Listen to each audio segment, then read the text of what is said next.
Okay. You want to use a mic? I'll give another one. Oh, okay. Sorry for that. No problem. Just give me another one then. Good. I don't have to be behind the thing.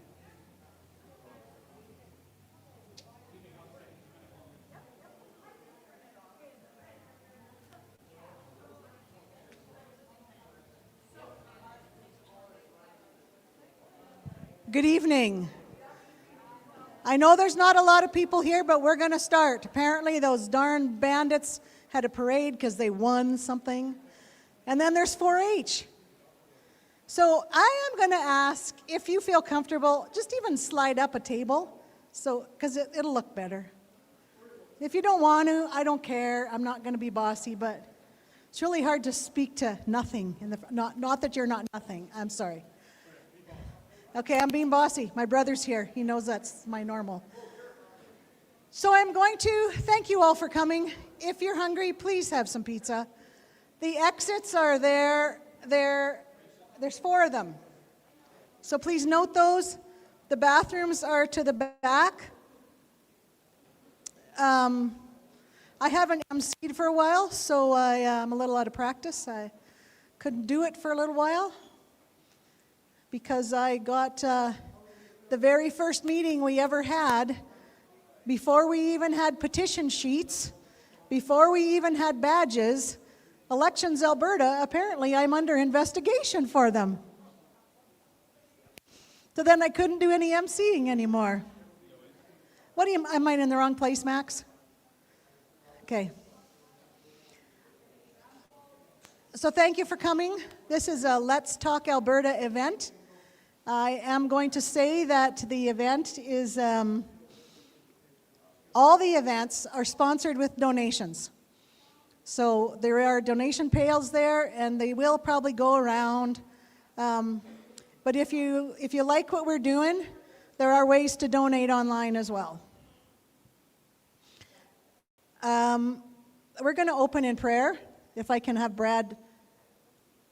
There you go. No, but I caught his attention, so maybe he'll be quiet.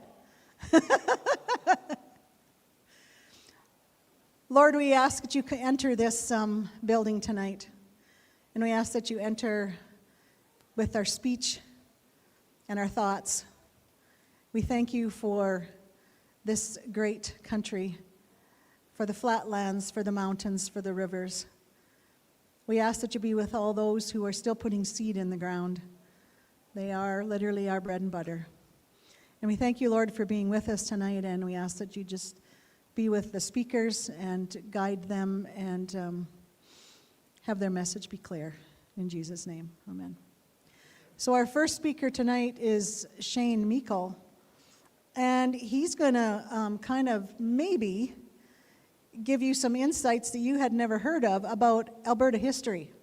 That's kind of his bag. He could write a book, but we don't let him do that. Read the book. I'm done. That's your mic. Apparently I touched it and it was the wrong thing. He had it set to right. I know. So there we go. I'm going to put this back down. Max. Max. Good evening. So what I am, as Patty alluded to, I'm kind of a history buff. And I'm going to talk a little bit about the historical relationship between what is now Alberta and the federal government. So in the 1880s to about 1903, 1904, there was a huge settler movement, mainly made up of Americans. And they started forming communities all throughout what was then the Northwest Territories, in both what is now Alberta and Saskatchewan. And they formed towns, and they were very interested in the Northwest Territories becoming part of the United States. And they formed towns. How many here know of the little spot on the map called USONA? There's a few. I live about 6 miles from USONA. Do you know what USONA stands for? The United States of North America. The town of Rimbey. How many know where Rimbey is? A lot more know that one. Its original name was Kansas Ridge. The city of Airdrie was Yankee Valley. There's a little town not very far, well, it's not a town, it's a community hall. It was a United Church at one time, and now it's a hall and museum, in the little region called Dakota. And all throughout Alberta and Saskatchewan, there's towns that still have American-sounding names or originally had American-sounding names. And this made the federal government very nervous because it's a lot easier to absorb a territory than it is to absorb a province. And that was one of the main reasons why they decided that they needed to carve out 2 more provinces in the Northwest Territories. In 1903, on the steps of the Manitoba legislature, Sir Clifford Sifton made the following statement: "We desire, and all Canadian patriots desire, that the great trade of the prairie shall go to enrich our people, to the east, to build up our factories and our places of work, and in every legitimate way to our prosperity." Now, why would we care what some gentleman said way back in 1903? Well, he was one of the authors of the Alberta and Saskatchewan Acts. So in 1905, on September 1st, the Alberta Act was brought into legislation, as well as the Saskatchewan Act. How many here have had a chance to ever read the Alberta Act? I would encourage you to go to the Government of Alberta website and download a copy of it. It's not very long, but it will change your perspective on our relationship with Ottawa. In there, we are given the name of a province, but we are given the rights and responsibilities of a territory. So right from the get-go, we were never treated as an equal partner within Confederation. In 1913, the Railroad Act amendments were brought into being by Ottawa. And now what did that do? That made it so that regional railways could not cross provincial lines. So if you were shipping to Thunder Bay, let's say, you would load at, let's say, Stettler. They would have to change over at the Saskatchewan border, and again at the Manitoba border, and again at the Ontario border. They could not haul it all the way through. The interesting thing is that Eastern railways were made exempt. So it only referred to Western Canadian railways. And in 1943, by 1943, most of the regional railways had been put out of business because they just couldn't afford to operate. And then a new railway was formed, and you now know that as Canadian National Railways. And they absorbed all of the assets of all of those defunct regional railways. In 1930, the Natural Resources Transfer Agreement was agreed upon between all the provinces, which transferred all of the control over natural resources to the provincial control. But Ottawa made it very clear at the time that they did not consider Alberta and Saskatchewan to be worthy of the the Natural Resources Transfer Agreement. So they said that they would still have some control over Alberta and Saskatchewan's resources. But on December 11th of 1931, the King decreed that and brought into effect the Statute of Westminster. Now, the Statute of Westminster has a lot of misunderstandings around it, but one thing that it did do is it gave the sovereignty over land and resources to the people in care of the provinces. So all federal land that is in the province of Alberta is actually Alberta's land, not the federal government's. And if we were to enforce that agreement from 1931, we would never have had Jasper happen, because we could have been there and we could have rolled in and helped the town. In 1935, the then voluntary Canada Wheat Board was formed. And it was voluntary for all of Canadians until 1946, when it was made mandatory for Western Canadians. And it stayed in effect until 2012. And what that did is, okay, if I was a member or a citizen of Ontario, and I wanted to sell my grain to the United States, how did I do that? I would roll my truck up to the bin, load my grain, and go across the line and sell it to the United States.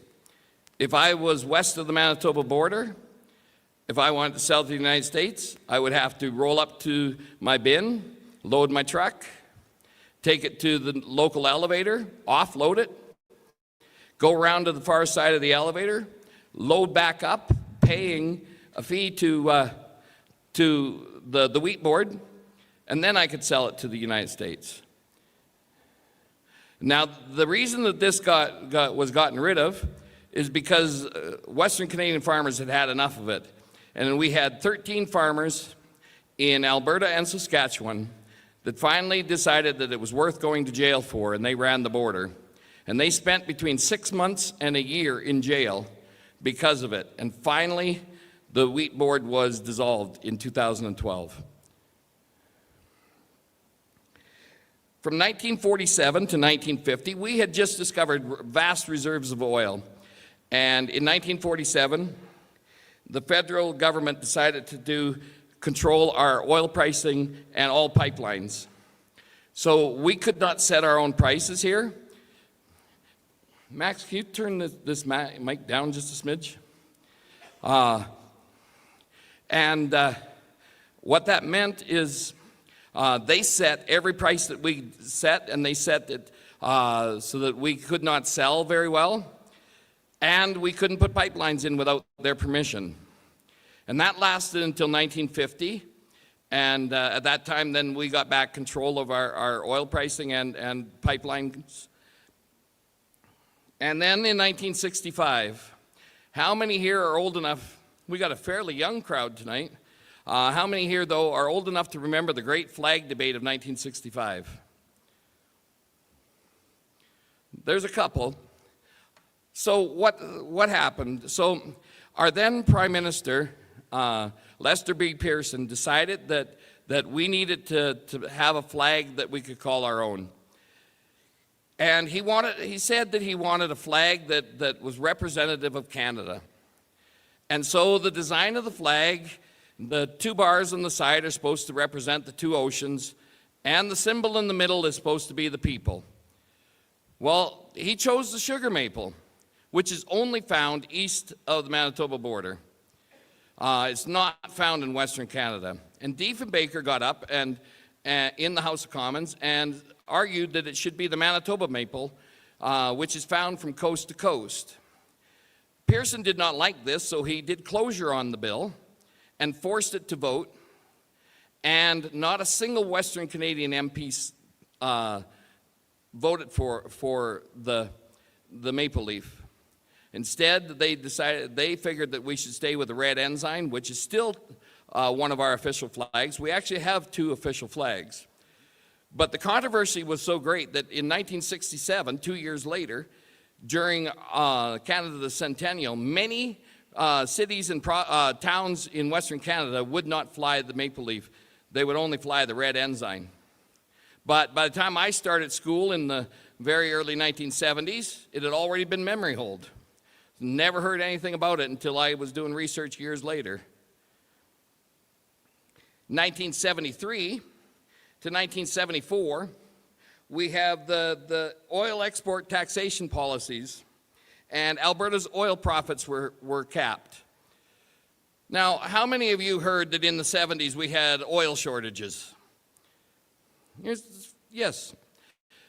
Now, imagine that you are an oil company, and you're producing oil, but if you overproduce from what Ottawa tells you, you have to send all your profits to them. Would you produce that oil? I wouldn't. And that is what caused our oil shortages. And that lasted for a year, actually 18 months, that bill was in effect. And our Premier Peter Lougheed fought tooth and nail to get that repealed. And he finally did.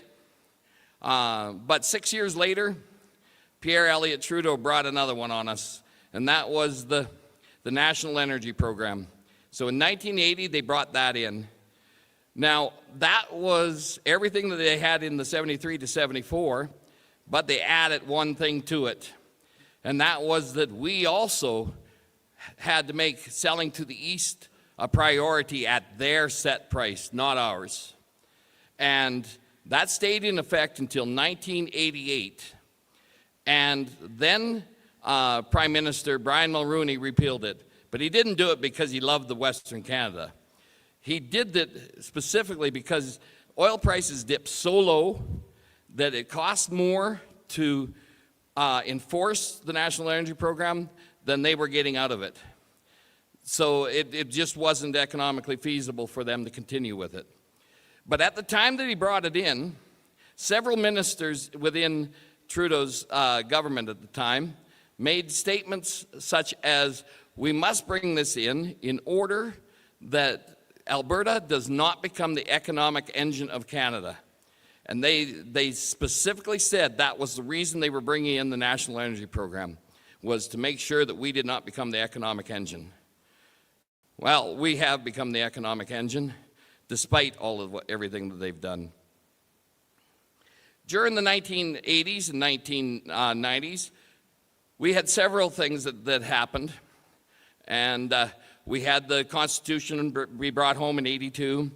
We had the 85 referendum in Quebec. Then we had the 95 Quebec referendum. Now, we can thank the second referendum, because at the time, the Canadian government went to the Supreme Court and asked them, can a province secede from Canada? And the Supreme Court said yes, but they must do these following steps in order to do so. And that is what the Clarity Act was built upon. So there is a method and a mechanism for it to happen without being called traitors. It was set up, and we have the right to do so now under the Constitution. Now we'll jump forward to the 2000s, and in 2012, Bill C-38, the Jobs, Growth and Prosperity Act, came in, which gave Ottawa control over all of Alberta's projects. That means that you couldn't do anything from build a pipeline to a highway to a high-rise in downtown Calgary without federal approval. In 2016, the federal carbon pricing came in. Everybody knows what that did to everybody.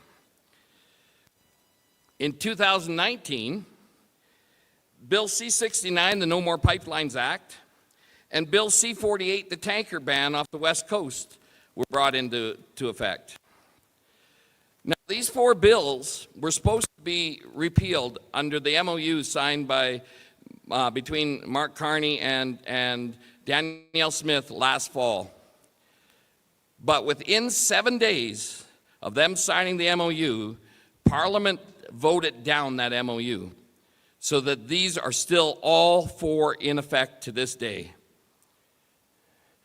We have been ignoring the Bill C-38, but the federal government keeps trying. That's how they're stopping some of our pipelines in the north that they say are affecting caribou travel and things like that, is because of Bill C-38. Then we come to modern times, and there's two bills currently in the Parliament that are designed to basically control our lives. That's Bill C-8 and Bill C-9. Bill C-8 is the Internet Censorship Bill. And what that does is they use the hate on the internet as a reason. However, all it takes is the minister's signature to totally wipe you off the internet. You do not have, if that passes through, you will have no repeal, you will have, or no appeal, you will have no method in order to, if they decide that you're off the internet, That doesn't mean that they just get rid of your ISP. That means that everything that you do online, you will not be able to do, from banking to messaging on social media to anything. Your presence will be removed from the internet. And even worse than Bill C-8 is Bill C-9, the anti-hate speech bill. Under that one, which is even farther along because it's at first reading in the Senate, it passed the House already, and it is in first reading in the Senate. And what that one does is that one, if this meetings like this, if they decide that it's hate speech, because there's no definition of hate speech, it's if somebody complains, they treat it as hate speech. And they can come in and arrest me, arrest any other speaker, and they, if found guilty, I can have all my assets seized and go to jail just for speaking. They also have, it's specifically spelled out in there that if you believe in the Bible and you quote the Bible to somebody, you can go to jail and have all your assets taken. So those two, if you got rid of the rest of our history, just those two bills alone are in my opinion, reasons that we have to seriously look at becoming independent. So I would thank you very much. And now our next speakers are Macy and Madison Holmes. Sorry. And it's good to see some younger people up here speaking. And I will invite them up at this time to come on up.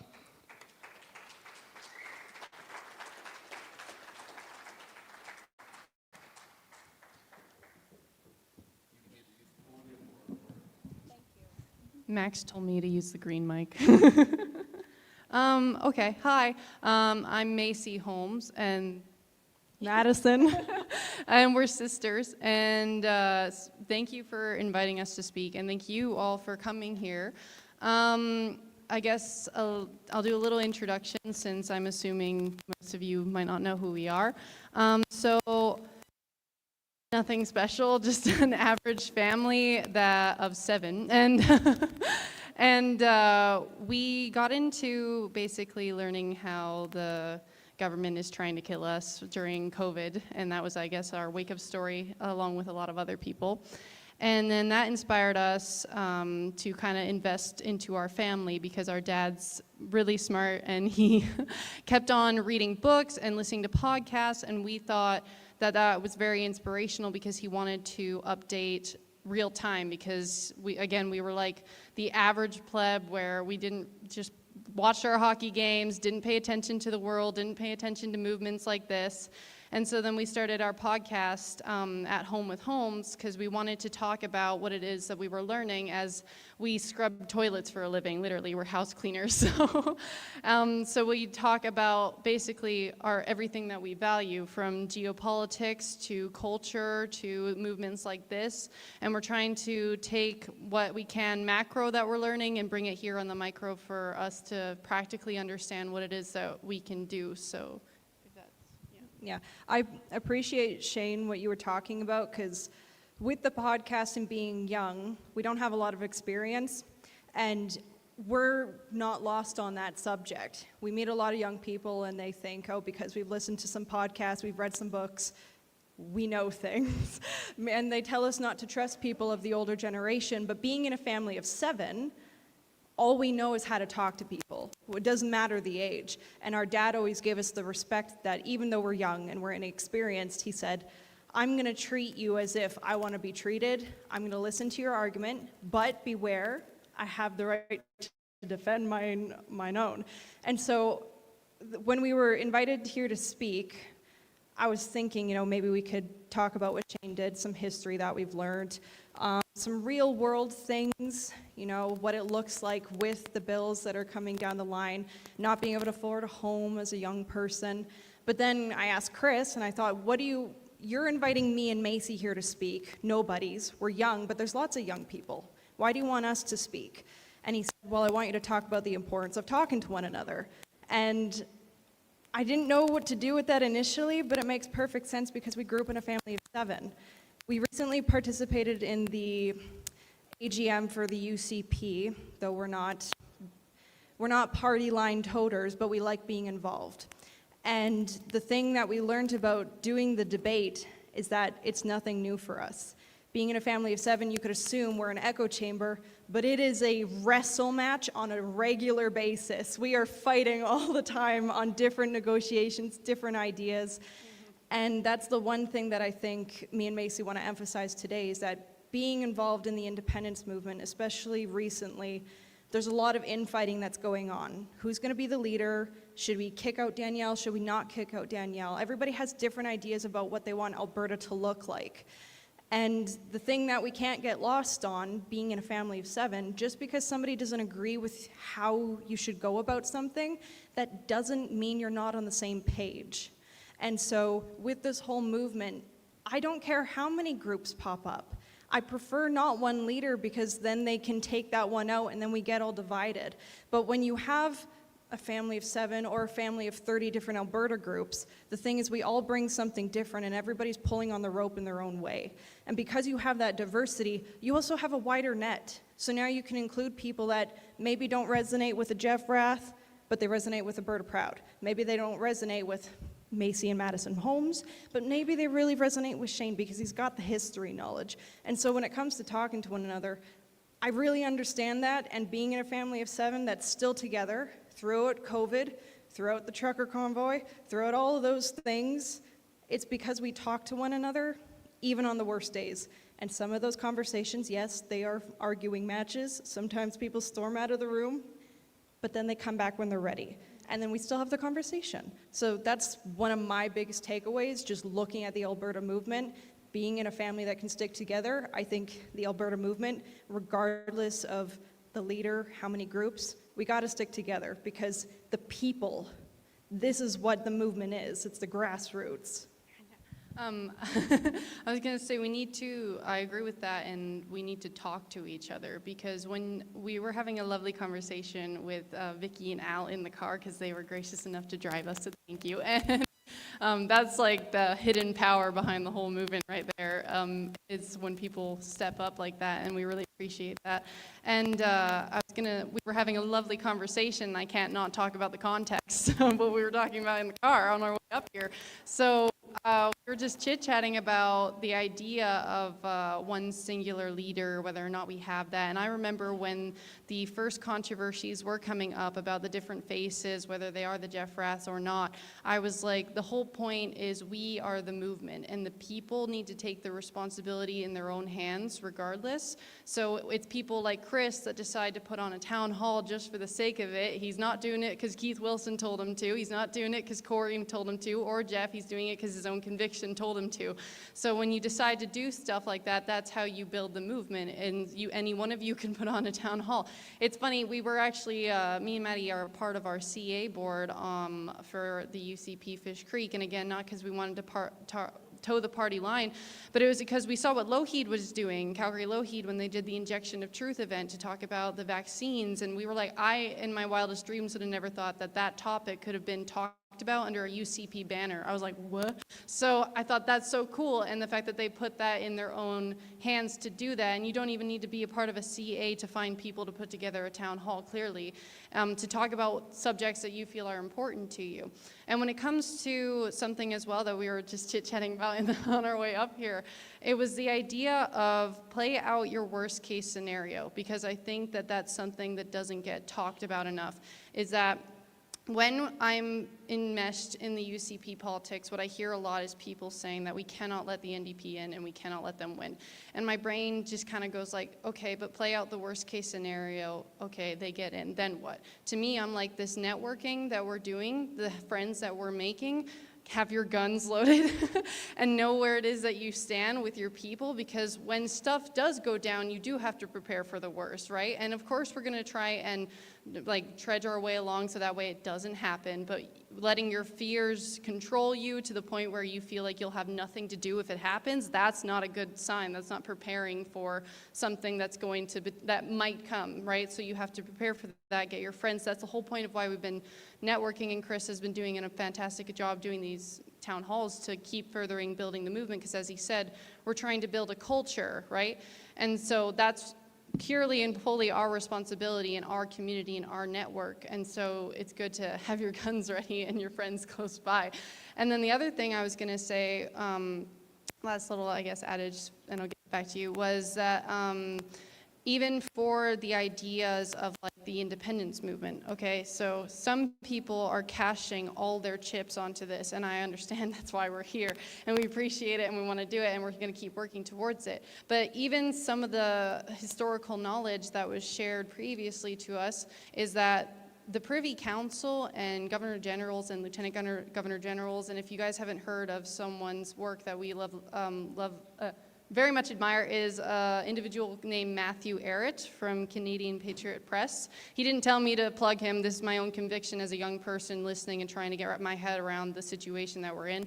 And he shares some of the historical knowledge of what it is that this sort of Canadian deep state is and where it came from and what they are capable of. And the hidden levers that they have within it to just basically snap their fingers and Thanos, whatever premier that we have in Alberta, the Governor General can do that. And the new one that just got in is terrifying.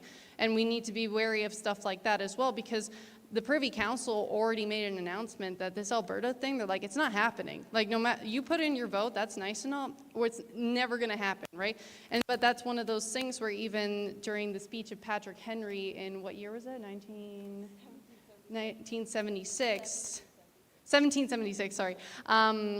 He said that in his speech, they had to go through all of the political measures to show how broken the system was. So even this vote can expose how broken our system is, and they had to physically fight for their independence. That's what Americans were British subjects. We still are. We're the exact same as they are now, just we're trying to fight it now. And we're going through our political process, and I still encourage it, and I still want to get with it. But at the end of the day, if, again, you play out your worst case scenario, do you have your guns ready? Do you have your friends close? Are you prepared for that? Because they had to physically fight a thing.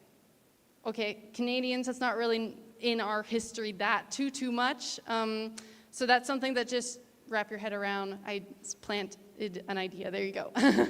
And then I think that's pretty much all I have to say on that. Yeah, we clean houses and we garden.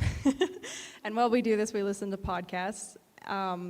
We were gardening recently, and our client came out, and he watches our podcast, and he heard about the new bills that Sean pointed out, and he said, you guys own a podcast, and you're in Canada, and these bills are coming out. He's like, you're screwed. We're like, okay, thank you. But it does point out the reality.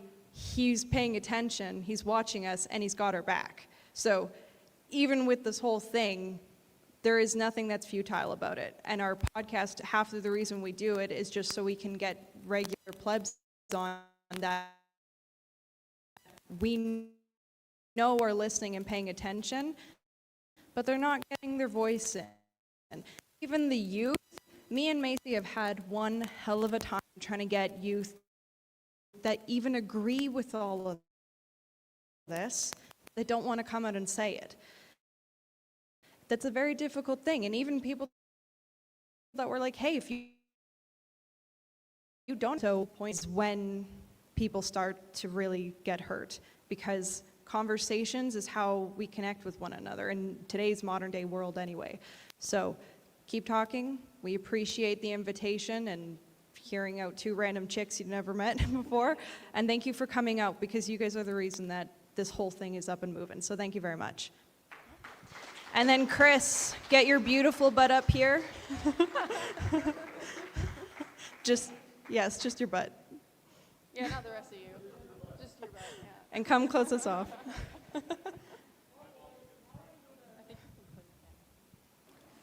Max, do you want him using green? Yep, green. Thanks. I was waiting for one more person. Well, that was quite the compliment. I don't usually get compliments like that very often.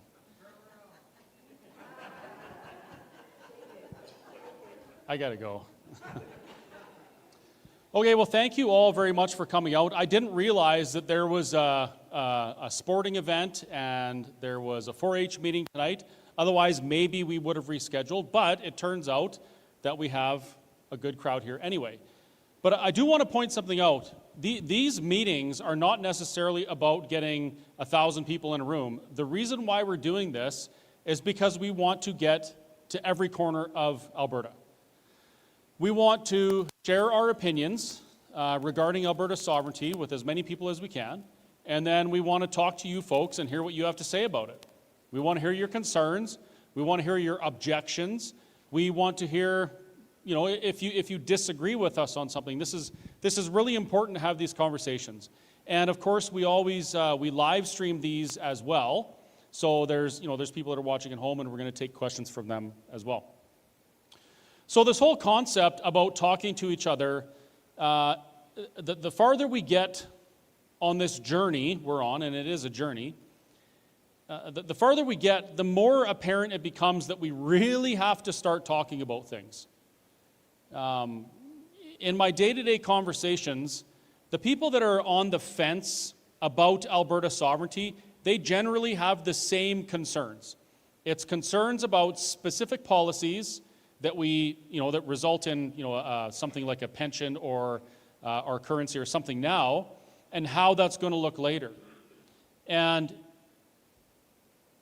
myself included, up until about 4 years ago, we really don't have a very good idea about how a lot of this stuff works, right? We haven't had to pay attention to it for the most part. I mean, yeah, we go out and vote and we kind of see stuff on the news, but at the end of the day, if people asked us about the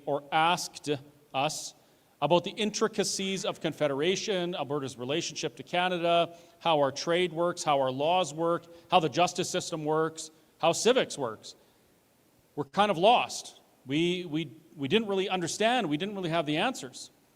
And I think that's because we just didn't talk about these things.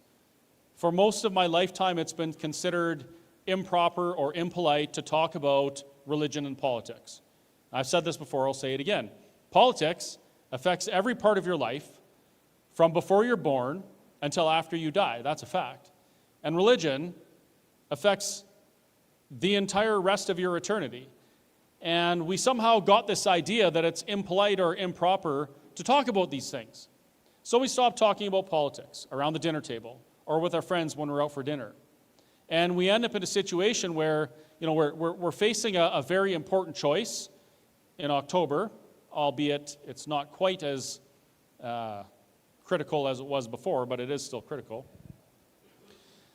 And we go into these choices not having the conversations and not really understanding what the outcome will be if we answer one way or the other. And that is a critical gap in democracy. We live in a place where, allegedly, if we bring enough people with us for a cause, we can influence legislation, influence government, and act for that cause. Now, as a Western Canadian, I don't really feel that very much at all, actually, because it's almost impossible for even the entirety of Western Canada to change the course of the nation. But we still have some choices, and so we have to start talking about these things. Even the highest levels of Canadian government right now are starting to talk about these things. And they're talking about it with the media because, I have yet to see any federal MP, politician, whatever, come to Alberta and ask Albertans what their specific concerns are and why they want sovereignty. I haven't seen any of that. But they're talking to the media. Just today, I saw a clip of Prime Minister Carney. He was, extending some veiled threats to Alberta, like, Alberta, don't try and use this as leverage because you might end up independent and it's going to be so bad for you. And I'm like, man, this guy's actually making the case for Alberta independence for me. If only I had an opportunity to go talk to some people about this and explain these things. So what Mark Carney is saying is, like with the Brexit campaign, everyone understand what happened with Brexit, right? The UK withdrawing from the European Union. Partially, not totally, that was the problem. there was this, a part of the campaign was, hey, we're going to use this as leverage to get a better deal. And lo and behold, they had a majority and they withdrew. So Mark Carney is saying, Alberta, don't stand up for yourselves. Don't try and use any leverage. Don't try and gain any negotiating power, because you might end up in a situation where you get what you're asking for.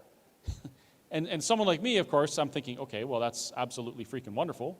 That's what we're looking for. We want sovereignty. We want to chart our own course. But instead of talking about the opportunity of a society, of a province, of a people to pursue self-determination after working for 121 years within Confederation as kind of, and I don't want I say infantile before, but that's not really the right word. It's like just not ready. Now we're here, we're ready, we're grown up, we're an economic superpower. We are a tenacious, hardworking people. We can do these things. We should do these things. And we have this huge opportunity in front of us. But nobody's talking about that. They're all talking about, well, what happens to my pension? Of course, my answer to that is, well, what happens to your pension now? If you don't like the way your pension's going, if you don't like that now we have a second pension payment, by the way, if you don't like the return you get, which if you average it over your lifetime, it's something like 2% effective or something like that. It barely covers inflation. If you don't like it, what are you going to do about it? As a Western Canadian, are we going to elect every MP in Alberta? Every MP, we're going to elect Conservatives. They're going to go to Parliament. They're going to advocate for change. We're going to get change, and it's going to, adjust our pension or fix the inequities that the West has with the East in Canada? No. So again, you guys don't have enough votes. You can't change anything. You're stuck with it. Just deal with it. Well, no. That's not how it's supposed to work in a democracy. It's not. Self-determination is important when you have common shared values. You have, a culture that you want to preserve. And this could apply to Canada, although apparently Canada doesn't have its own culture. But these things are important. And if we can't pursue the future that we want for ourselves, and instead it's a group of people 4,000 kilometers away making the decisions for us, and then imposing those decisions on us, we suffer the consequences and they never do. How is that fair? And how is that a conversation that shouldn't be had? So we have a very important question coming up. And now the question is going to be, do you agree that we should pursue a path that will allow us to ask you if you agree that we should become an independent nation? It's convoluted. It's frustrating for sure. I completely flipped my lid when I originally heard the question. Now I've calmed down. I've thought about it a little more, and I really do believe that we probably were given quite the blessing we didn't have before. Nevertheless, the question's coming.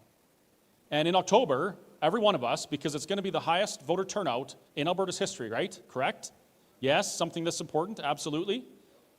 As we're standing there contemplating what this question means and what it could possibly mean for the future, what the opportunity is within that question, we need to have the knowledge of the conversations we've had with fellow Albertans that let us make the best decision going forward. That's what Let's Talk Alberta is about. And that's why, once I'm done here, we're going to take a 10-minute break. Everybody's going to eat more pizza because we brought enough pizza for, I don't know, 150 people, and we don't have 150 people, so you need to eat more. We're going to have a little break, grab yourself a drink, and then we'll come back, and we really want to hear what you folks have to say. We want to hear, specifically, I want to hear what your objections are. What is it that you object to about Alberta being able to self-determine for the first time in history? What is your objection to Albertans charting their own course forward? What is it that concerns you about the unknown portion of an Alberta outside of Confederation? The things that are important to you, and then we're going to talk to you about those things. And hopefully we'll come to a place where everybody at least understands the topics we're talking about. So that's all I've got. Thank you very much. We'll come back in 10 minutes, and we'll get to the Q&A. Was that a charade for an announcement at the back, or are you just cheering that I'm leaving? Oh, yeah. Okay. All right. Okay. Thank you very much.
Okay, we're about to get started. I'm going to ask the speakers to come to the stage. But while we're waiting on everybody else to get up here, I've got a couple favors to ask of you. First favor, there's a couple of people that I've asked to pass the bucket around. If you're able to put anything in that would be greatly appreciated. This is completely funded by people like you, and every little penny is appreciated. If you're not able to, that's understandable too. Second favor, the algorithm on social media is playing havoc with us. So we get people that are telling us that they don't get the posters for an event until like 4 or 5 days after the event has actually occurred. So if I could get you to go to letstalkalberta.com, freedomcalendar.net, the Whistle Stop Facebook page, or Let's Talk Alberta's Facebook page, go through the posters, grab the upcoming events, and send them to people that you know in those areas, and ask them to share them with people that they know. It's what I call the shampoo method. I don't know how many remembered the Clairol commercials from the 70s and 80s. You tell 2 friends and we'll tell 2 friends, and so on and so on. That it works really, really good, and that's the way to get the messaging out. I think I'm going to have to do a song and dance here because the speakers aren't coming up to the front now. So you don't want me to have to do a song and dance. I'll get rid of everybody that's online for sure if I do that.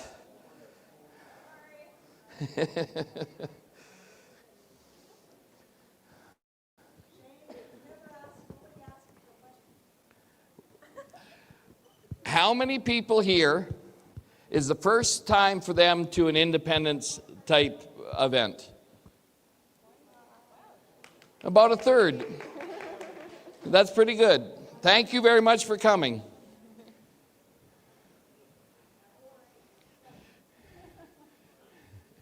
Brad, you need to start passing that around.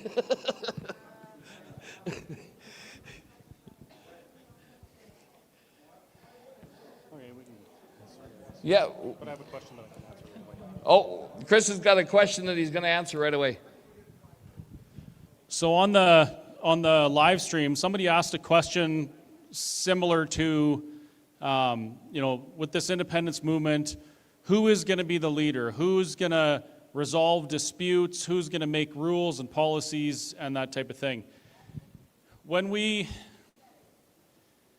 really got to work on this in 2021, one of the underlying truths was, if politicians get involved in stuff, it usually fails. And it was kind of understood that this movement towards Alberta self-determination, this movement towards a sovereign Alberta, had to be done as a grassroots thing by the people together. That's it. And if it wasn't done like that, it wasn't going to succeed.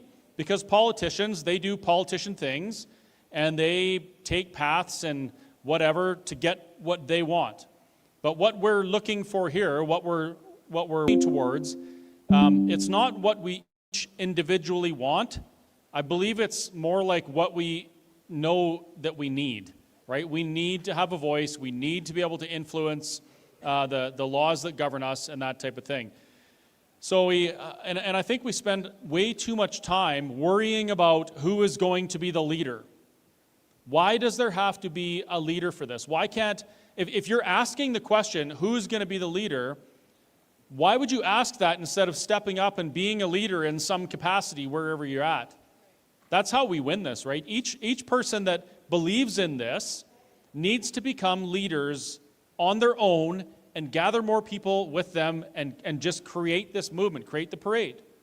And then those politicians, you know what they'll do? They'll get in front of it because they know that it's so big that the only way they can get what they want, which is position, power, and money, is to get in front of it. So, yeah, I'll say that one more time. Instead of asking who is the leader, I think we need to instead ask, how can I be a leader in my capacity and bring more people to the movement? And that was for Andy, just in case you didn't know, Andy, that was your question. If you have a question, just put your hand up, and Mr. Albertan will come to your table.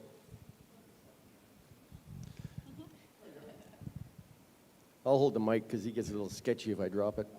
Just to the young ladies there, Matt, how are you combating that where your generation doesn't want to talk? I'm getting the same even my generation.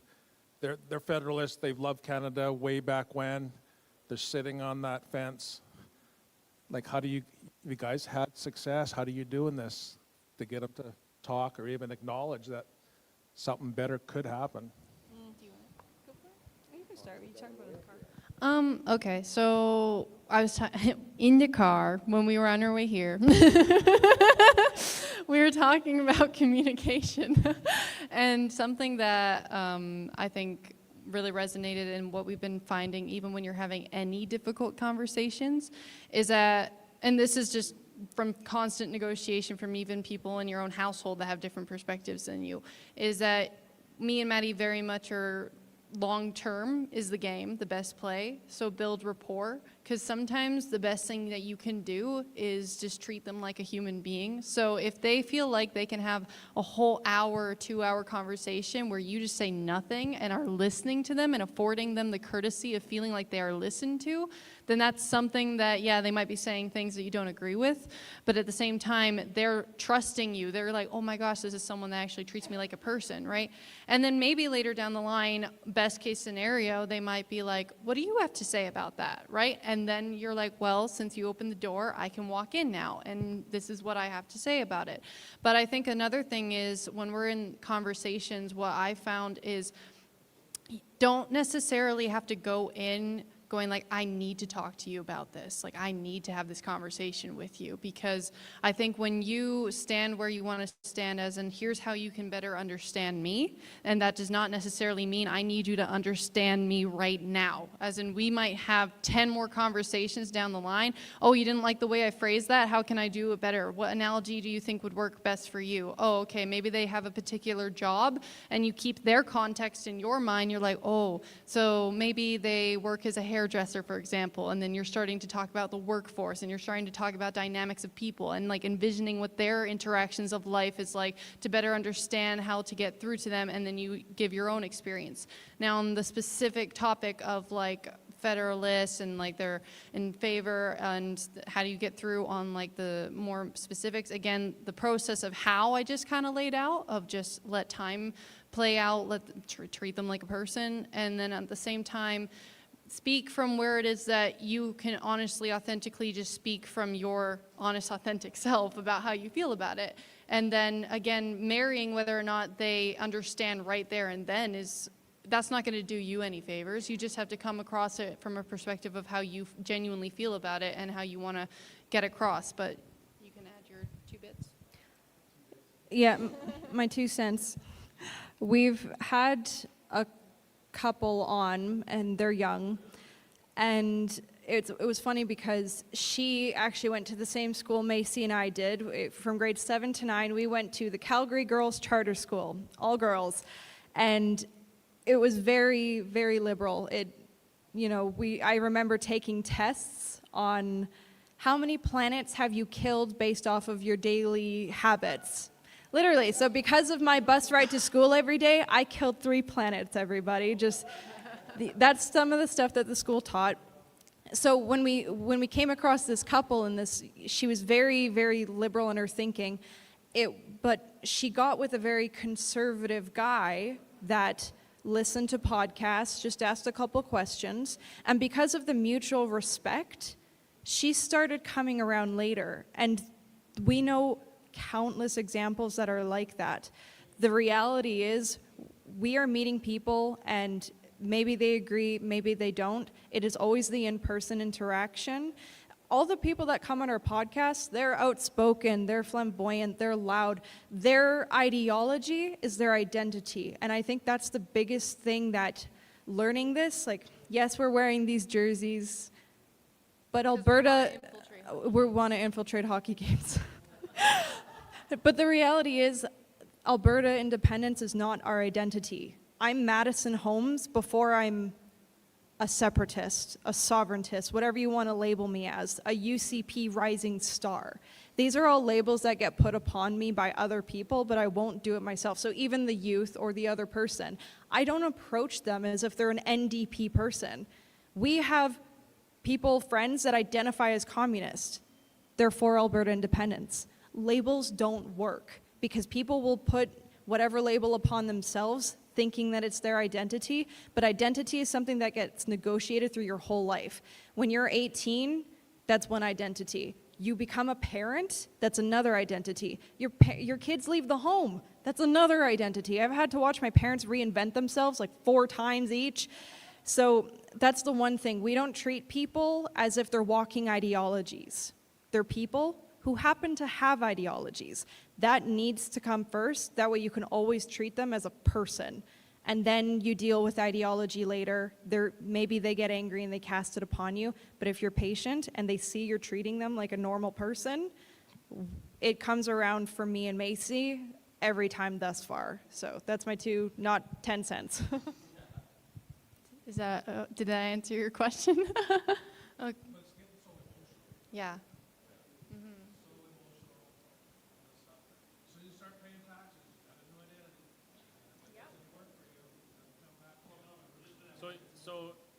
So he was, Max, can you turn on my mic? So he was saying that the conversation's getting emotional, and that is true. What I've found in my experience, it's much easier to talk to people about the facts, the hard facts about Alberta, our position within Confederation, just about every opposition that somebody makes to a sovereign Alberta. I can flip that around and turn that into a reason why we must become sovereign and self-determined.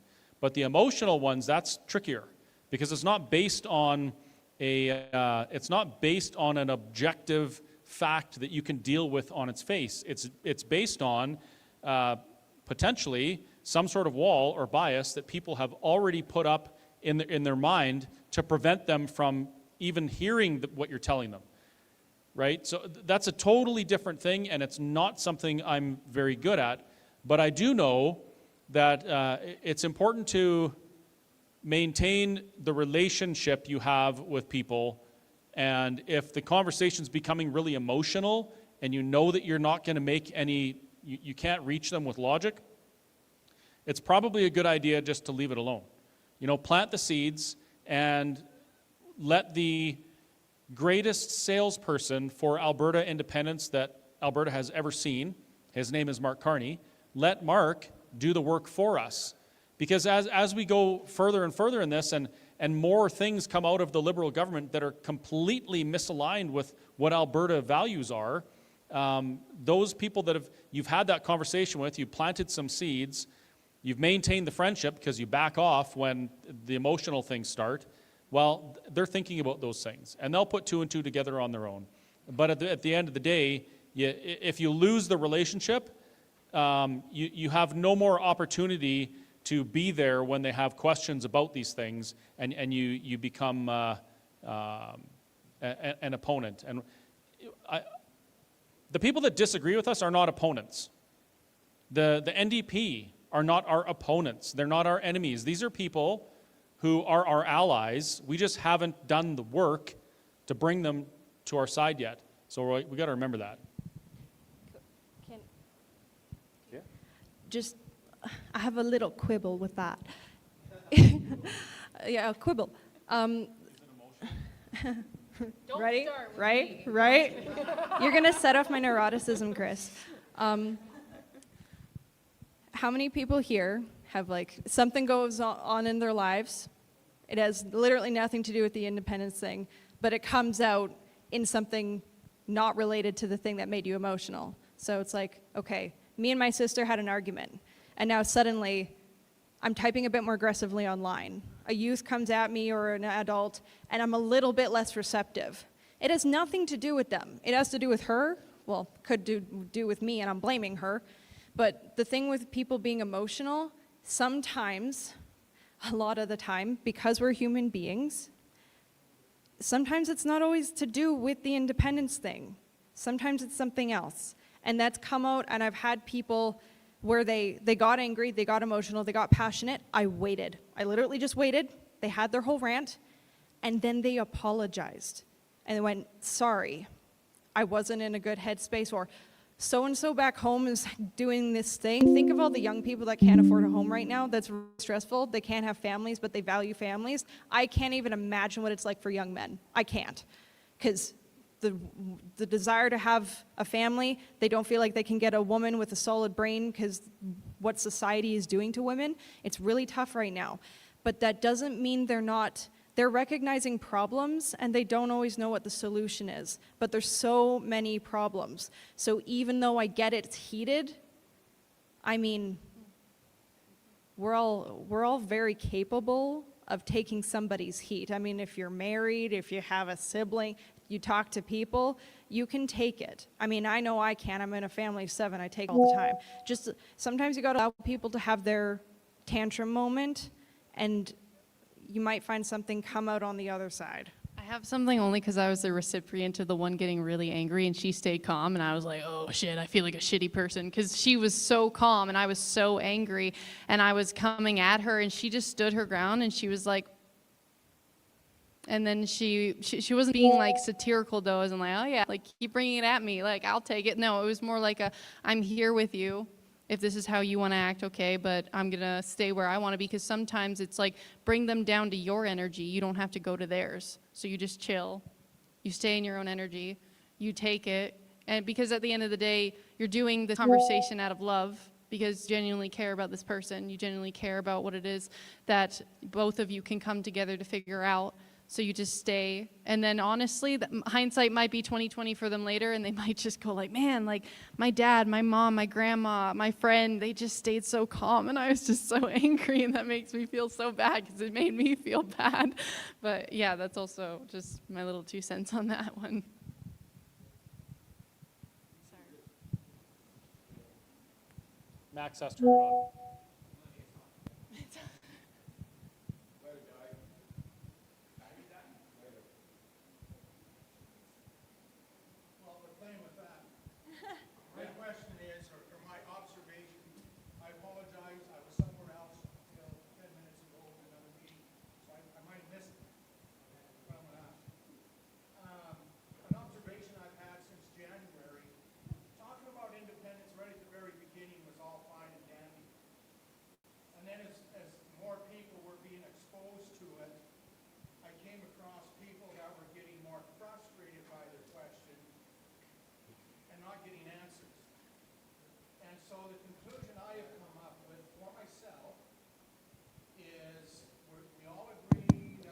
Okay, mic's up. We're just going to repeat the question, okay, for the people watching on, okay? No, just let him finish, Max. We're almost done the question.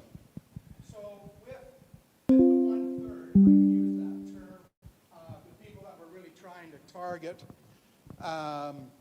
those that have not committed either way. And it's been commented that Carney is driving that to our group, which is absolutely phenomenal and great for him. But I am not going to ask anybody about independence anymore. I want to start talking to them about the bills that the Liberal government has changed, or taking our sovereignty away from me as an individual and my country. And so I think we need to be, you can talk about independence, but I think we really need to be educating people about Canada and really what Canada is doing to us because that is, I think that is going to persuade them on the question, on the first question. She added 2. If you don't understand that, get with me. But on the first question is, do you want to stay in Canada? They will go back to the conversation and the bills that you talk to them, and they'll start thinking, oh, well, I can't talk about this in my Bible. It's against the law. Or whatever bill that really disturbs them. And I really think that is going to change the vote more so than talking about the independence, because a lot of people that are undecided kind of have their back up already when you bring up independence. You missed it. My whole speech is about the historic relationship between Ottawa and Alberta, or what has become Alberta. And I started way back in the 1800s with what they did, and I'll work my way up to currently Bill C-8 and C-9. And I talked about those 2 bills. And yes, you are 100% right. We have to talk about those because those are what are affecting us. And some of those bills that there's even from the 1930s and 40s are still affecting us to this day. So yes, you are 100% right that we have to talk about those bills that are coming forward and how they are affecting our day-to-day lives. And here's the fun part. If we're going to talk about these things, you have to read the bills. You have to read it, you have to know it, you have to understand it, so when you have the conversations, you're coming from a place of knowledge, right? Or listen to a podcast. However, read it anyway, because even though I might read something and I have a different take on it than someone else will, go back to the primary source if you can and really learn it. If you don't understand the bill, and this is what I've been doing, I took over the chapter chair in Tabor knowing nothing about politics. I've sat down probably 100 to 150 hours going through AI and reminding it as I question it. I don't want your liberal answer from the media and all of this stuff, because that's where it gets its information. After you correct AI 3 or 4 times, then it brings you to the facts. And if you do that, you can educate yourself on the bill in a term that you can understand it. So I would highly recommend it, but don't believe the first 2 or 3 things it says. And Wilmer will vouch that I have put a lot of information in this, and everybody that receives the email says, wow, I did not know that. So I would encourage you to study it. You read it, you're not going to understand it, but be cautious with AI because it is liberal. But if you keep reminding it, not be liberal, give me the facts, you will get the right information. And that's great to do, and I agree with you, but read the original bill yourself.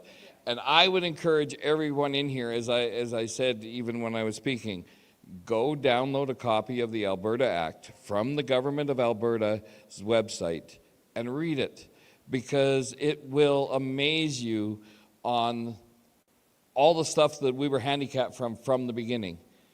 And then you can work your way up through to the current bills. But there are bills, like I said, like the Alberta Act that brought Alberta and Saskatchewan, the only 2 provinces, by the way, that were brought into Confederation by acts of legislation rather than by negotiation. And under that, they told us how we were going to operate. And that's spelled out in the Alberta Act. And we've got a lot of rights back that we didn't have under that. But it gives you a historical basis on where all these other laws are coming from. So I would encourage you to use AI, but definitely read the bills. Point of clarification, Maddie said listen to a podcast of someone reading it if you can't have the time to listen to read it. It was listen then to someone. I wasn't listening. So quickly on that note, there's a lot of people in Alberta that are upset with a lot of federal legislation. And when you start to ask them, okay, well, what are we going to do about it? How are we going to fix this? One of the things people are likely to say is, oh, we can't because we don't have enough voice. And then you're like, okay, let's have a conversation. What does it tell you that the only reason Alberta was able to even get the Prime Minister to say that we might consider changing some of these things or looking at them in the future, provided you do all these other things first that you don't want to do, maybe we'll do this. To get him to say that, we had to actually make Alberta sovereignty mainstream. That's a pretty big deal, right?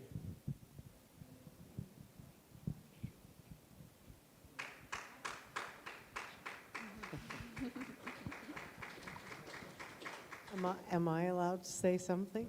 Do I get a choice? I got a little quibble. I just wanted to say, we ran into a gal the other day that is very eager and on board, but she said, Vicky, I don't know how to answer these questions, and I don't feel comfortable talking about it. And I told her, and I want to tell every one of you, you don't have to feel comfortable. You don't have to know your shit. Pardon me. Know where to point them to. Find some references, websites, podcasts, whatever, to direct them to. We don't have to know everything, but we do have to open our mouths. Okay, I'm sorry, I was testing it. I was going to say also sometimes it's very admirable when you're having a conversation to say that you don't know something, because even my parents, what kind of, I think helped, I was trying to hindsight 2020 why I didn't go through the rebellious phase of I need to, question everything that the older person in front of me is saying. And I think that I came on an aha moment, which was they were gracious enough to say that they don't know, but they want to find out together. And that really resonated as a kid growing up with them, because they were like, we'll just figure it out as we go. And so that's also something when you're having those conversations with those people and you feel uncomfortable, then you can just go like, well, let's both figure it out together. Because it was me and Maddie did a round table with some UCP youth kids, and one of them is not an independence pusher at all, and he's Federalist, and we were just like, well, we read this document, the Value of Freedom PDF on the APP website, and we mailed it to him, and we said, let's go over it together and get your thoughts. And that's basically all you can do, is just put forward what it is that you think you have, what it is that you might not have. And if you're both like, oh, I'm gonna listen to this, like, let's listen to the podcast together and then we'll like exchange notes, then that's a good segue to show that you're both growing together in your knowledge. So I just want to quibble. Okay. I didn't realize I was a pusher.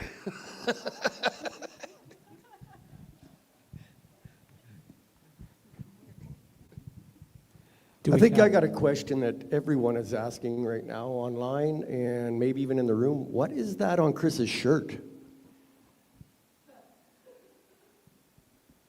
I think I've been targeted.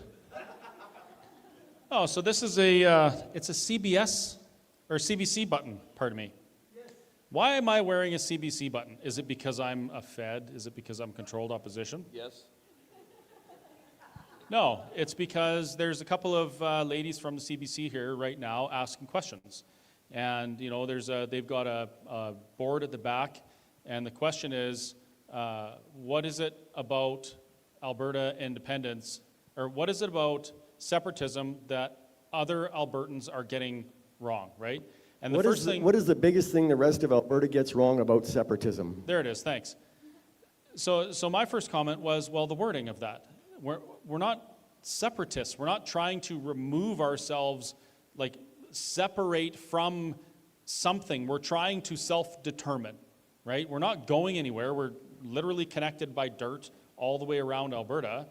And I think it's important to get these words right? Are we trying to leave everybody? No, we're just trying to make our own choices. And in making our own choices, we can also make choices to work together with those around us.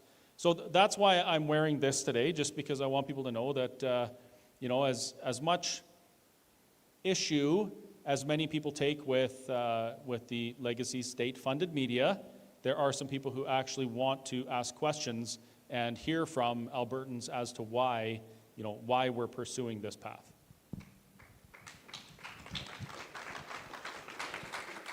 something that I wanted to add also, just to ping off of Chris, is I always have questions like of other people's questions just lingering a bit, and I feel like as we keep talking, it just adds more value. And I was thinking that also when it comes to the sentiments around the federalism and like the Canadian identity and what it is that they feel they have towards it, and not wanting to leave Canada because what about the other Canadians and all of that. Part of me is also like, state your intention, and it might not be so opposite from what they're saying. As in, no one's intention is they want the rest of Canada to suffer or be ruined or be wrecked. It's more like we are trying to get our feet off the ground so that way we're in a better position to help, because right now we're not helping ourselves. And then you can use just real life examples for that individual in their own existence, which is like, if you're basically capped at the knees and someone's trying to get you to help them out, sometimes you're not always in a position in that moment to do it. Maybe you're doing something else, maybe you're focused on something else. And so you say, give me a minute and then I'll come back to you, right? And so that just happens in ordinary, everyday interactions of life, where sometimes you can't always solve it right there and then because you are doing another thing. And so it's the same thing with Alberta. It's like, we can't solve the rest of Canada the way we are right now. We need to do a thing first. Give me a minute, and then I'll come back to you. But yeah. And also, last thing is, since we've been talking about CBC, I need to make a point of clarification. In my last, in our speech, I am not inciting violence for the trolls online, just saying.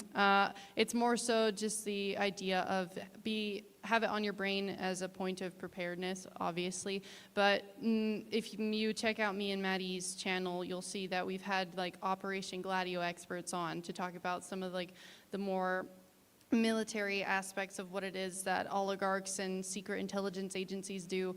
And we know, based on just us doing our homework, and you can too, from listening to these people that are way smarter than us, is the fact that they purposefully infiltrate movements to get them violent. So if anything, if there's any context that I have on the internet there for you to have, because you might not always have my context being with me in person, is that definitely that's not something that I advocate for. And I'm like, preserve human life as much as possible, because I'm definitely not for the depopulation agenda. I don't care if your ideology doesn't agree with me. It's more so just have that preparedness for yourself. And like I was saying earlier, it's the community essentially that we are building, and the friends that we make, that is our strongest asset fundamentally when it comes to the reality of when things go bad. And so that's what I'm advocating for, because if anything I have learned from these Operation Gladio things, we were on an interview with Max, Freedom Calendar done it. Thank you so much for live streaming. He had us on, and someone was asking about the immigrants that are coming in. They're like, well, what about them causing all these like crimes and the violence?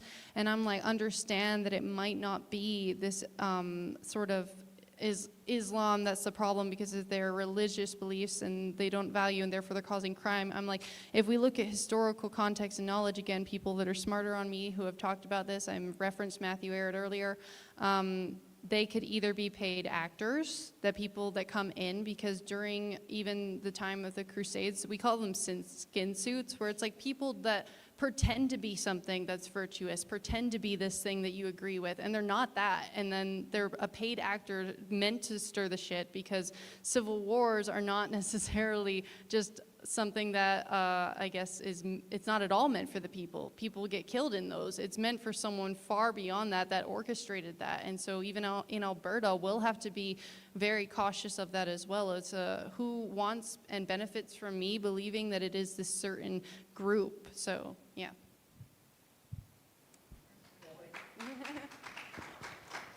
Here we go.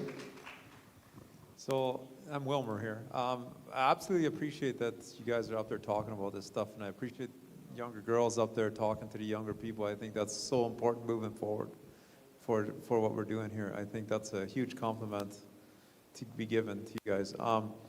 And the lack of education has been out there during the petition. I really appreciate that that's happening. I got to say that. One thing that I've learned through some of Ivan's emails that he's talking about, and I don't know if, you know, Chris, and you're in business. I don't know your buddy up there. I don't know him, but anyway, either way. the whole banking system for Alberta, Ivan has brought forward some very important information about supporting Alberta credit unions and the Alberta banks, so to speak, instead of versus the other big fours out there, right? To make the Alberta economy stronger and not so much support all that revenue going, the banking revenue going to Ottawa, because the other four are all probably situated in Ottawa or Ontario, wherever.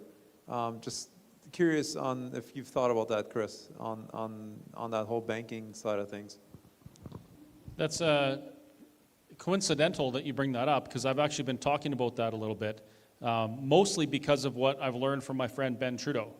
So Ben discusses the things that Quebec has done, exactly what you just mentioned, to take back every lever of control and every piece of sovereignty they can that they are due, and they do it there, right? One of the examples is, he uses the example of our royalty payments. So every Friday, the big oil companies, they deposit the royalty in a CIBC bank account in Toronto.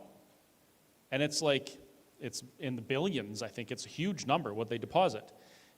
That money, over the weekend, earns that bank like $2 or $3 million or something like that. And that money goes, it stays in Ontario. Why are we doing that? Like, what he explains is, the Minister of Energy could literally write a letter and say, close this bank account, open a bank account here in Alberta, Bow Valley, ATB, whatever, and make the deposits there, and that money stays in Alberta. There are a number of things like that that we could do in Alberta, and we could do it in weeks, not months and not years. We could do it in weeks. And I really think it's important that we start to talk about those things, because we're talking about the broader implications of self-determination and sovereignty. Even the Premier says that she wants a sovereign Alberta within a united Canada. If you want a sovereign Alberta within a united Canada, the path that you take is very similar to the path I take. I want to pursue sovereignty while taking control of all of those things which we can right off the bat. If she believes in sovereignty, she also wants to take control of those things. So her and I are aligned on that path. After that, we're going in a little bit of a different direction. But yeah, absolutely, that can be done. It's not rocket science, and it absolutely should be done.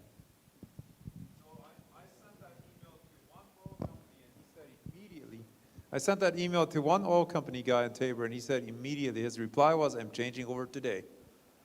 That's how easy that was, because like Ivan did a great job laying it out with AI, and it's very well done. And it was that simple to understand. And it's just dollars and cents. Like, your calculator doesn't lie, right? Yeah, well, I don't know if that's the same thing as what I'm discussing, but yeah, there could be things that are just that simple. It's no debate needed. It's just a do or don't. And if the Premier is really serious about Alberta sovereignty, then we should do those things.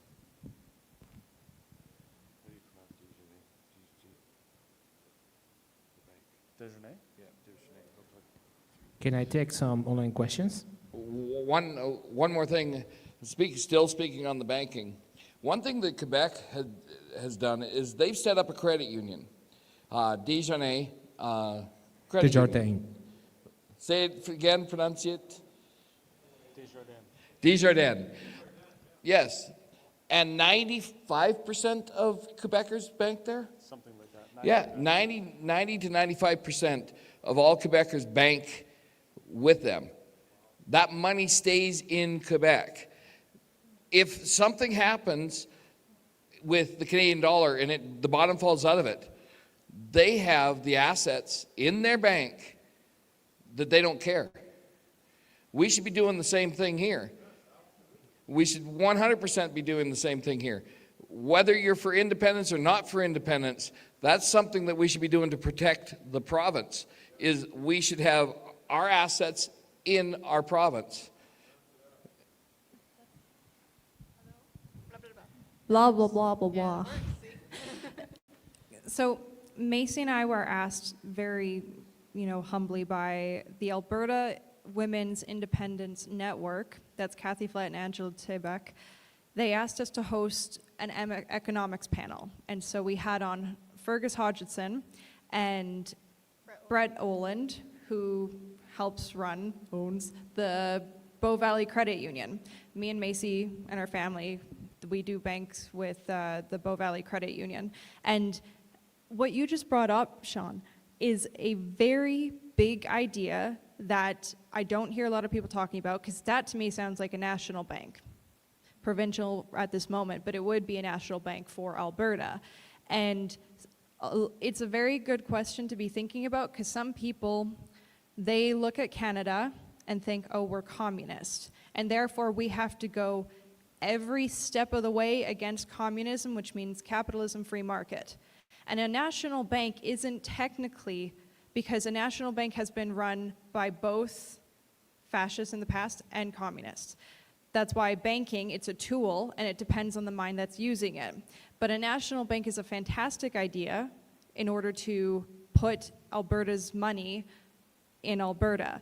And people, I would recommend, because even I, as me and Macy did that interview, people are very nervous about ideas like a national bank, because they're really trying to avoid any idea of communism. And they associate a national bank because they think it's centralized, that we shouldn't do it, because it's all in one place.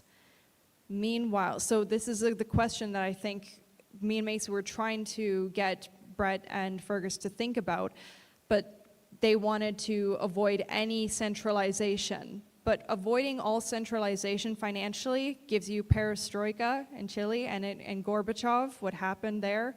In order to fix communism in the Soviet Union and in Chile, what they did is they tried to encourage all capitalist-like policies. And so they were like, each individual gets to do investment.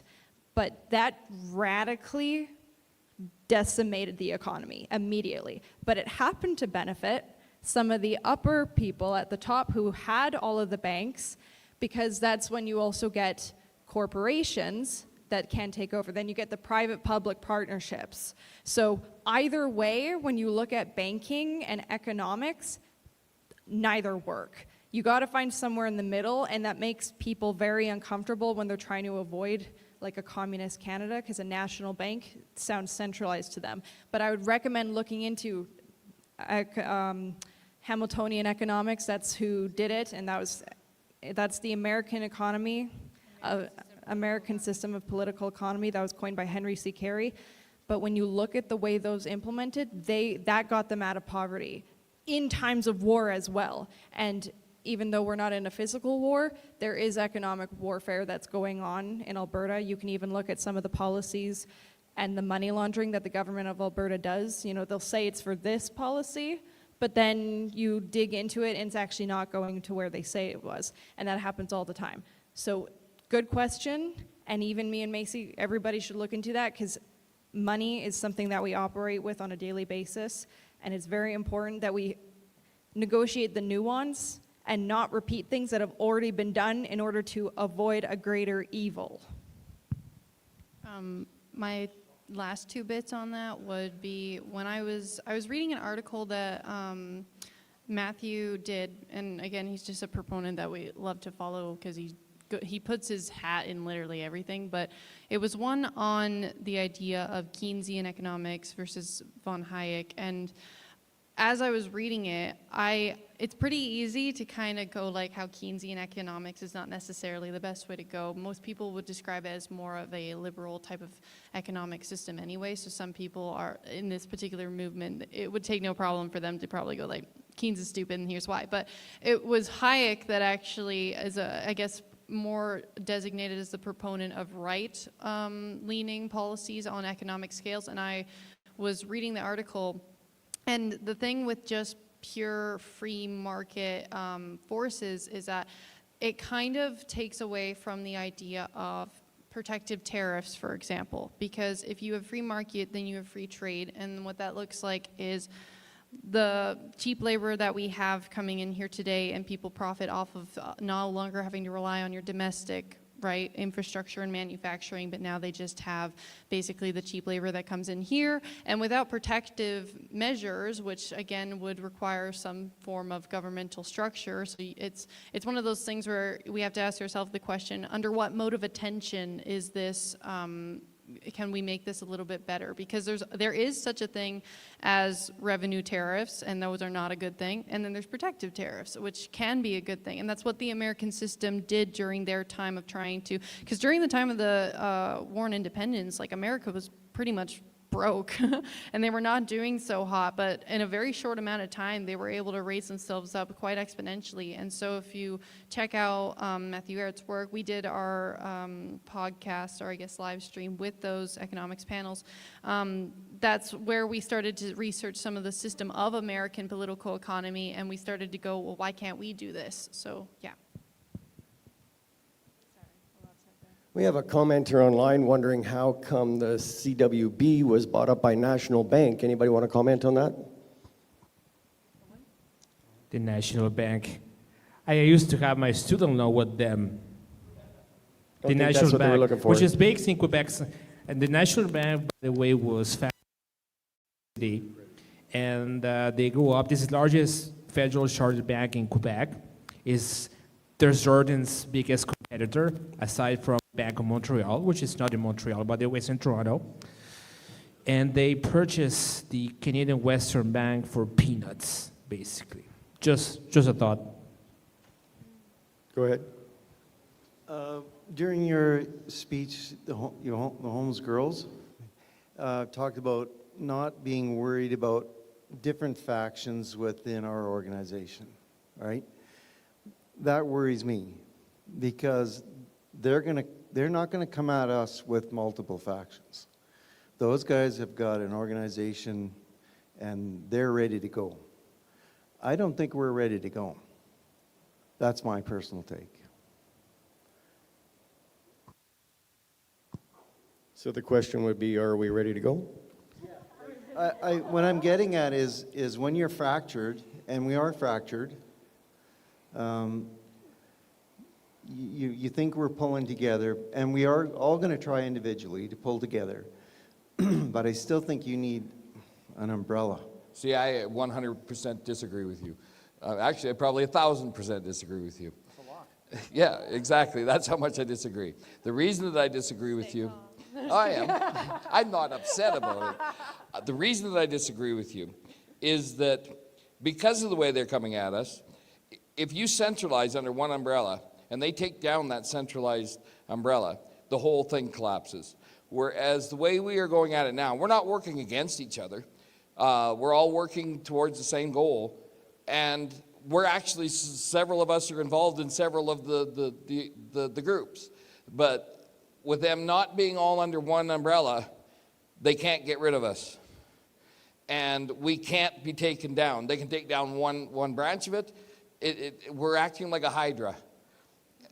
You cut off one head, another one takes its place. And by doing it that way, it's whack-a-mole to the ultimate scale, and we can't be taken down. But we're all working together. We don't hate each other. We're all working to the same end goal.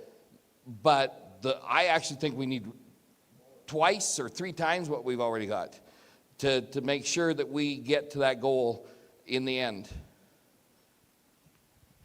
Yeah, and Keith Wilson actually suggested, why don't we have a group of farmers who just come together and they start Farmers for Independence? Or a group of grandmas, grandmas for independence, whatever, this group for independence. And it doesn't have to be a big group, but there's a couple benefits to that. The Hydra type idea, but I think a Hydra is kind of a bad thing, but I get it. Hydra is... There's that component of it, but once we get into an actual campaign phase, well, now there's rules on fundraising, how much money you can spend in advertising. If you have 100 groups and they all have that ability to do those things, well, you've got 100 times the ability to get the message out, specifically to groups that are more aligned with what you're talking about, right? So there's a very, very big opportunity there, and I don't think it's detrimental to do so. I think what you're referring to is more some of the, how would I say it? The more unpleasant aspects of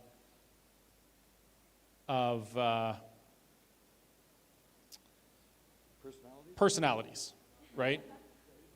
And I get it. So recently, I've talked about some things that have happened, and I sat on this for quite a while.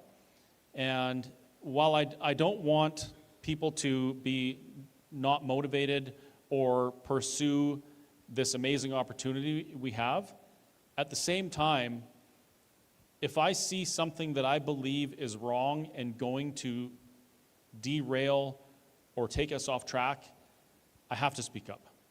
If I don't do it, I'm not going to sleep at night.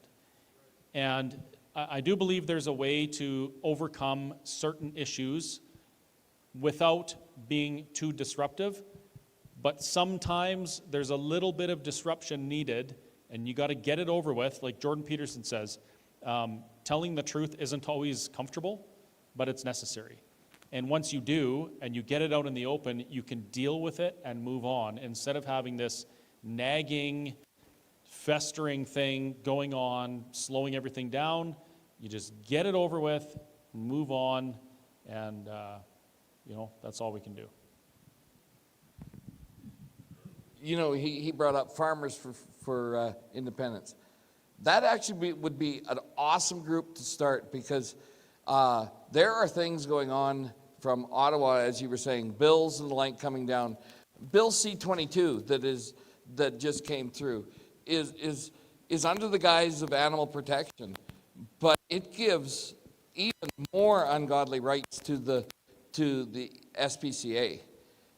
They have 3 times the police powers that the police have to come onto your property. That's something that farmers should be screaming about. Just the fertilization, the fertilizer acts that they brought in, all of this stuff. And that's something that the people in the city really don't understand, and so there wouldn't be much point in discussing it. But Farmers for Freedoms would be one heck of a group to get started, because there is a lot to discuss in agriculture that Ottawa is doing. The CFIA is taking over small farms by the thousands right now, just because they're going in and giving them all these different regulations on how to raise and control their animals, and if you don't follow those bylaws, you are going to lose your livestock, and they will come in and they will do it for you. We've seen that happen a number of times. Dale, it's for your safety. Oh, yes. This isn't just a Canada or Alberta thing, other folks. A lot of these policies that we're seeing that we disagree with, they're not even written in Canada. They're written somewhere else. Go and they have these big weekends and talk about how they're going to save the world, and then they bring these policies back to Canada and impose them. It's not stuff that we asked for, because I saw that the Dutch farmers were protesting some things their government was doing. And I caught wind that there had been like 3,000 farms that had been wiped off the face of the Netherlands because the government was implementing these policies that was just forcing people right off their farms. And then they were literally wilding the area, turning it back to nature for biodiversity, to save the planet. So I went and I had a talk with some of these farmers. My friend Jasper, he's from Holland. I stayed with him when I was over there, and we traveled around and we talked to a whole bunch of farmers that were dealing with these things. And at that time, I said, you know what, Jasper, I've noticed that Europe is usually like 2, 3, maybe 4 years ahead of Canada. We see things going on there and we're like, oh man, that's so crazy. Thank goodness we're not in Europe. And then lo and behold, a couple years later, we're facing the same policies. So these policies that were implemented in Europe a few years ago and have caused disastrous consequences. And now here we are doing it. So, you don't even need a crystal ball to see what's coming. You can just look around the world, specifically to Europe, and you can decide, hey, do I want to get involved now while I have the opportunity to do it? Or am I going to wait until we're like, for instance, until we're like England, where if you post something offensive or pray in public, you're going to get arrested and fined. It's our choice. We do it now while we can, or we just, instead we go watch a hockey game or go on vacation or whatever and let things get so much worse to the point where maybe we can't do anything about it in the future. Yeah, Ostrich Farm is a prime example. We let policy get to the point where something as disgusting as what happened at that ostrich farm could happen. You know, and what was the demand? Test the animals. If they're sick, we'll kill them. No, we're going to fine you if you do that. That's where we're at. And we could have fixed this years ago, but we were all too collectively busy. They're working to feed our families or enjoying our leisure time and not being involved in civics like we should. So now I think we should do it now. I just have my 2 bits. Sorry. For the, I guess, overarching question of the groups and whether or not we have a central leader and all that, and even speaking about the different personalities, I think that's why I was kind of highlighting the going back to the painting out your worst case scenario, because how I was more so describing it is when there's someone that has, like, let's say OCD, for example, and they have something that they're really afraid of, doorknobs. This is an actual case. And they just are deathly afraid because of the germs, for example, right? Some people say exposure therapy, so just approach the door. Don't even necessarily put your hand on the door handle yet, right? But the worst case scenario, sometimes when you play it out, it's like, I'm afraid that if I leave my stove on, it's gonna burn my entire house down. Okay, so your house gets burnt down, then what? Life still goes on, you still have to make decisions, you still need to figure things out. Maybe do you have family that you'll have to live with and now you have to re-strategize some things. You have to think it through at the end, if the worst case scenario gets played out. And so for some people that are like, oh, we should take Danielle out, we should keep Danielle in, we already know that a politician's not going to be the thing that saves us. But when it comes to playing out the scenario, okay, so some people decide that it's their conviction to kick Danielle out because of their own reasons, research, whatever. So now they're campaigning to go towards doing that thing. And then that gives us some trepidation because we're like, we might be eating ourselves alive, giving, you know, our NDP opponents, you know, more leverage because now we're kicking out a leader that was probably maybe doing us a favor. We're not entirely sure because we're not in the room and in her head making the decisions. We're interpreting it. That's the best we can do. And so they decide that they put their energy towards doing that. Now, do they have a person that they have in mind that they're going to put in after her? Okay. Do they have a timeline of how long that's going to take to probably try and get another person in? Okay. They need to play out all that timeline. Okay. We might eat ourselves alive in that process. Okay. Now play out the scenario where we feel like our can got kicked a little bit down. We get to answer a question on a question. Yay. And even though we already answered it by signing the petition and we just wanted our vote, right? So now we're playing out this scenario, and for all we know, court cases, injunctions, how far it gets kicked down the line, things still keep getting implemented. Right now, our Alberta military just got increased because of Arctic defense. Was it really because of Arctic defense? Right. So then that's got to be a bit of the question of some things are coming in the back door regardless of Danielle being in here or not. So that's also the stuff that we need to be paying attention to, is what's on the ground happening that's coming out of Ottawa, that regardless of who our premier is or where people feel convicted to spend their energy, something's happening and we need to be aware of that. And then if worst case, sometimes my dad, he'll just be sitting in our CA meeting and he'll just be like, oh my gosh, like let the NDP in already. Because sometimes it's looking at that going like, well now people, do you see it? Do you finally see it now? And we already knew it was coming this whole time, right? And that's why we're trying to do our preventative warfare, and we're trying to make sure that we take the proper steps to prevent it. But I'm just trying to highlight, do what it is that you're convicted to do, have more conversations. If there's conversations happening between the personalities and not just at each other, that's probably the best thing to be happening, in my opinion. And then if it doesn't span out the way that we hope, are we thinking about that? Yeah. Ticks. Yes. Ticks. That's what's happening. Ticks. Ticks. Owl syndrome. Two more questions. I have some online questions, though. Question number one, well, thank you very much for tuning in. Question number one is,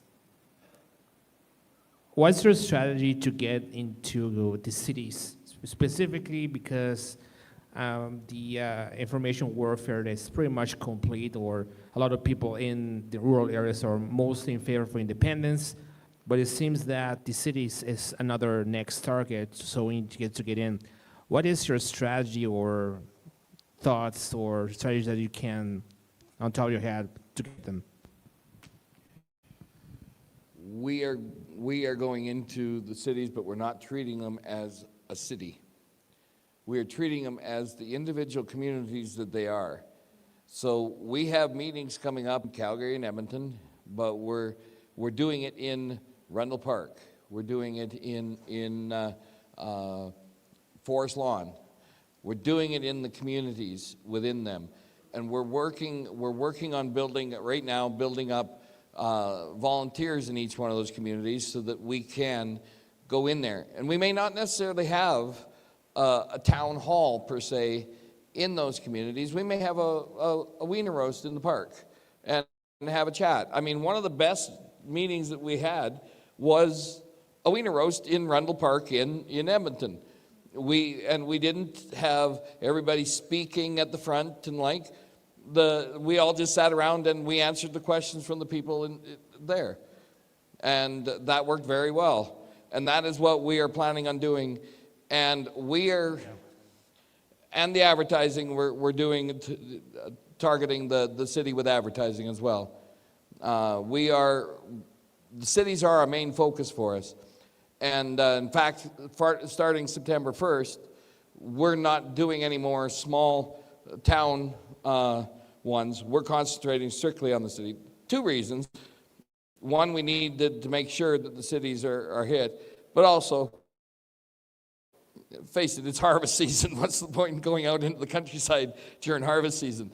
So it's the perfect time to do it. But even between now and then, we are working on the cities.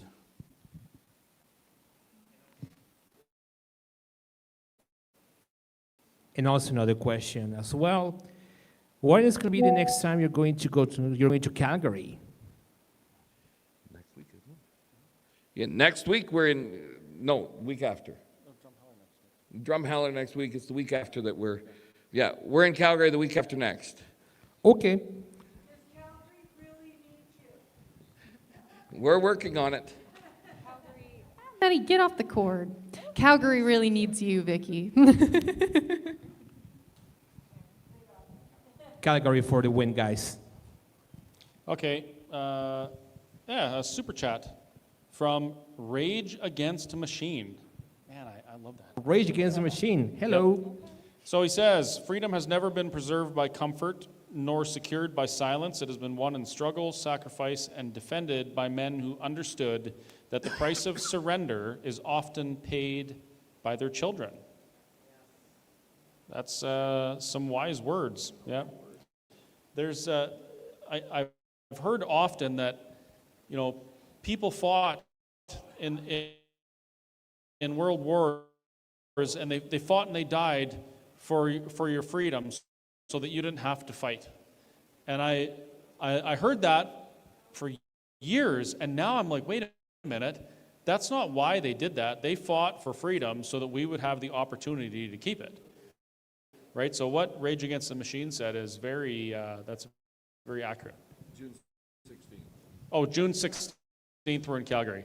Okay, one more question, and then I think we got to wrap it up. Unless it's a really pressing question.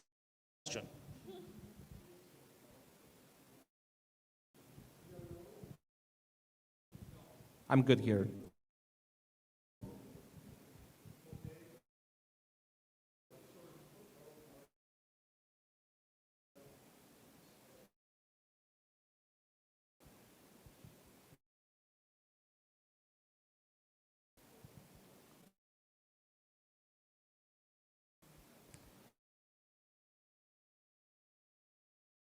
No, there's a mute button,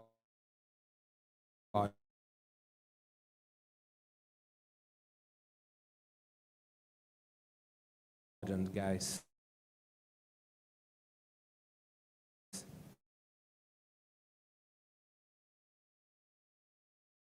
Oh. Okay. I'm going I sort of asked